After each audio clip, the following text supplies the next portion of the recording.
कौन है इस कंट्रोवर्सी का मास्टरमाइंड, नेहा, सचिन या सरिता जेठू जी?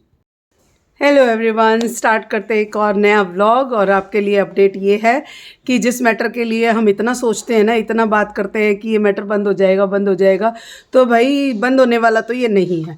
और मेरा आप पहला व्लॉग उठा के देखेंगे या पहले व्लॉग पे अगर आप जाएंगे, जो इस मैटर को लेके मैंने डाला था, मैंने तभी ये बात प्रोडिक्शन कर दी थी कि ये कोई कंट्रोवर्सी नहीं है, कोई ये विवाद नहीं है इनके बीच में। इन्होंने सिर्फ एक प्लानिंग प्लॉटिंग करी थी, जिसकी वजह से सारे क्रिएटर्स ने ऑलमोस्ट मिल के ये बात करी थी कि सबकी आईडीज उठ जाएंगी।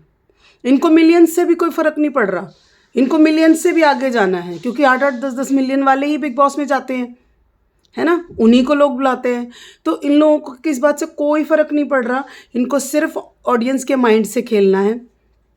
जिस मैटर की मैं बात कर रही हूँ वो है नेहा आशीष तिवारी का मैटर, जिसमें सचिन राज ने ये कहा कि भाई वो मुझसे शादी करना चाहती थी या मैं उनको प्यार करता था, या और जबकि रिश्ता भाई बहन का था, जबकि राखी बांधी हुई थी। तो बात क्या थी? सिर्फ एक बात थी इन लोगों के बीच में कि इन लोगों को कोई मैटर नहीं उठाना था, कोई चीज़ डिस्कस नहीं करनी थी। इन लोगों के माइंड में सिर्फ एक बात थी कि हमारी आईडीज़ और ऊपर चली जाए और बिग बॉस या किसी और शो में हमें एंट्री मिल जाए। सिर्फ ये बात थी और कोई भी बात नहीं थी, किसी भी मैटर को लेके कोई बात नहीं थी। सिर्फ बात ये थी कि हम इस मैटर को उठाएंगे। और ये देखिए, कल वाला जो मुद्दा सामने आया है कि सरिता जेठू ने ये चीज़ की है या उन लोगों की वजह से ये चीज़ हुई है, तो आप खुद इस चीज़ को देख सकते हैं कि ये चीज़ किसकी की हुई है। रिकॉर्डिंग, चलो रिकॉर्डिंग तो हम मान सकते हैं कि भाई कोई मतलब फ़र्ज़ी भी ला सकता है या कोई किसी की आवाज़ को भी डब करके कर सकता है, कुछ भी कर सकता है। वो तो एआई की मदद से कुछ भी करा जा सकता है। आजकल ज़माना ही ऐसा हो गया है, डिजिटल वर्ल्ड इतना डेवलप हो गया है कि उसके ज़रिए कुछ भी किया जा सकता है। बट एक बात मैं बिल्कुल शॉर्ट कहती हूँ और बिल्कुल डंके की चोट पे कहती हूँ और एज अ रिएक्शन देने वाले लोगों के लिए कहती हूँ, बिचौलिए जिनको मैं बोल रही थी इतने दिनों से, बिचौलिए बिचौलिए बिचौलिए, ये उन लोगों की हुई करामात है। ये माइंड गेम था, ये ब्रेन गेम था।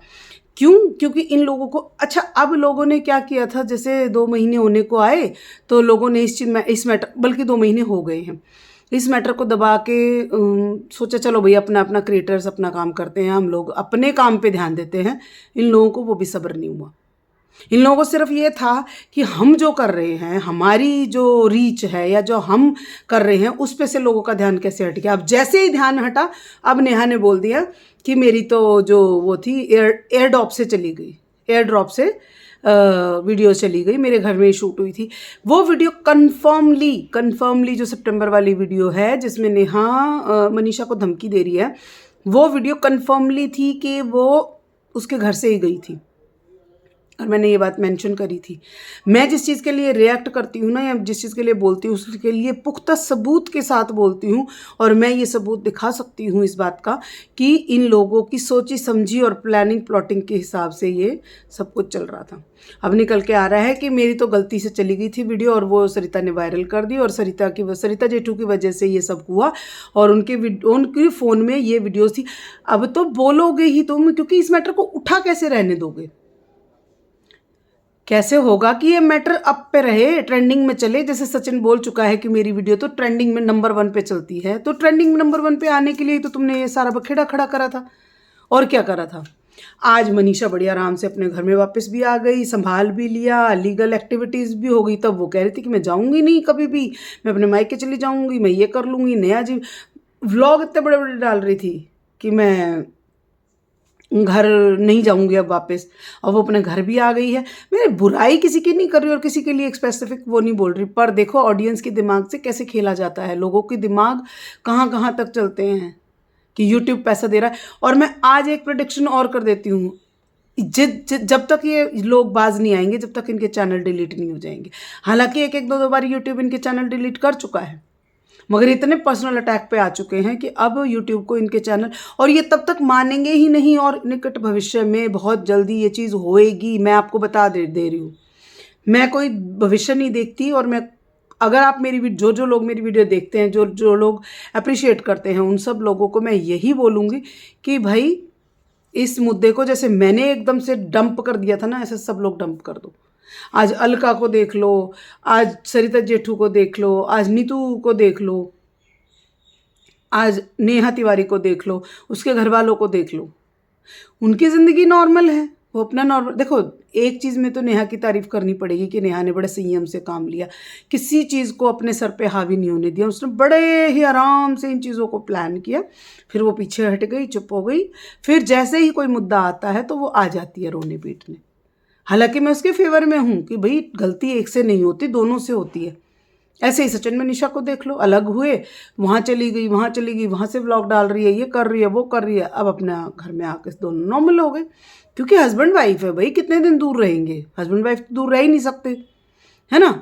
तो यही बात थी। इसमें एक मुद्दा ये था कि सुमित महल से उसकी सगाई तुड़वानी थी, और दूसरा मुद्दा ये था कि इन लोगों को सिवाय व्यूज़ के और फॉलोवर्स के और कुछ भी नहीं चाहिए था, सब्सक्राइबर चाहिए थे, अपना नाम चाहिए था, जो कि बदनाम होकर भी, क्योंकि लोग देखो ये बात तो मानते ही हैं ना कि बदनाम होकर भी तो नाम किया जा सकता है ना, ज़रूरी थोड़ी है।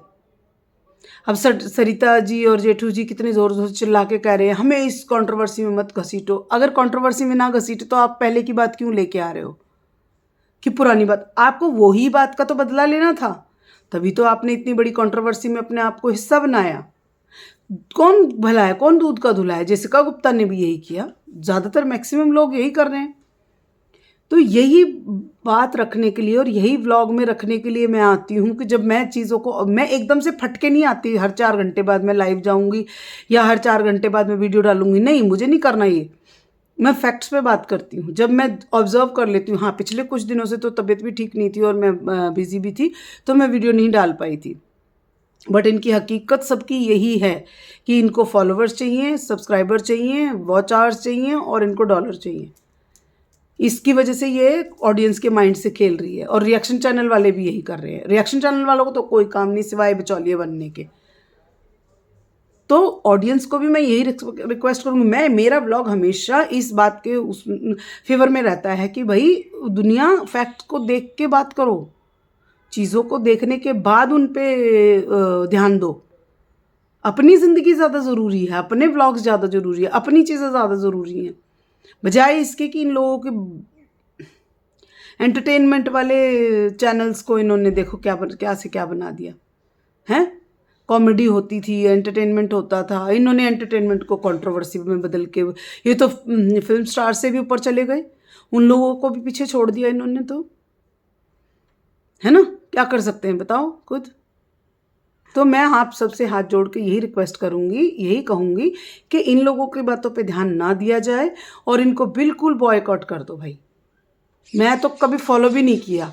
हाँ, नेहा से मेरी थोड़ी सिंपैथी थी क्योंकि आशीष जी के साथ उनकी वीडियो मैंने टिकटॉक से देखी थी, तो नेहा जी के साथ हमेशा मैं साथ थी, हमेशा मैंने उनके फेवर में ब्लॉग डाला। आज भी मैं उनके खिलाफ नहीं हूँ, पर नेहा जी कुछ चीज़ें ना इज्जत से ऊपर नहीं होनी चाहिए। तुम उम्र में अभी बहुत छोटी हो, उतनी चीज़ें नहीं जानती हो। तो मैं सबसे यही कहूँगी कि थैंक यू सो मच मेरे व्लॉग को सपोर्ट करने के लिए, और सब्सक्राइब कीजिए, बेल आइकन ऑन कर लीजिए और प्लीज़ सपोर्ट कीजिए। Thank you so much.